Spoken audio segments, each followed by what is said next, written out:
Lakas pa rin ang pinsalang iniwan ng Bagyong Usman sa ilang barangay sa Calbayog sa Northern Samar. Kahit may tulong nang natatanggap, hindi ito sapat para makapagsimula ng muli ang mga binagyo. Kaya ang iba, gaya ng 15 taong gulang na si Richie, gumagawa ng paraan para makatulong sa kanyang pamilya.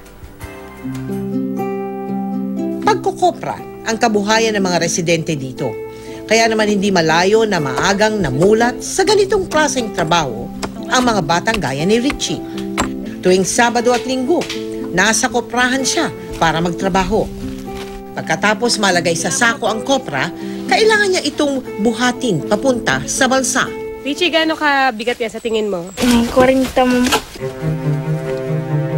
Halos 25 kilo lang ang timbang ni Richie. Di hamak na mas mabigat pa sa kanya ang kanyang dala. Madulas at mabato ang daan patungo sa balsa. Kaya maling hakbang lang niya, maaari siyang madisgrasya. Maswerte na raw siya kung may makatulong siya sa pag-alalay. Mula 50 hanggang 100 piso ang kinikita ni Richie sa pagbubuhat ng kopra. Bakit mo ito ginagawa? Wala kang pagkain. Sa pagkokopra nabubuhay ang pamilya ni Richie. Pero 2,000 piso lang ang kita rito sa loob ng 3 buwan. Lahat ng ginagawa ni Richie para sa kanyang pamilya, lalo na sa kanyang ama. Tutulungan ko, ma'am. Ang mahirap na umakit ng puno. Masakit ay tuhod, ma'am. Minsan ako nga, pupunta ko ng bundok, di ko sinasama yan eh. Kaya lang, siya na pumipilit naman sa kanya sarili lang.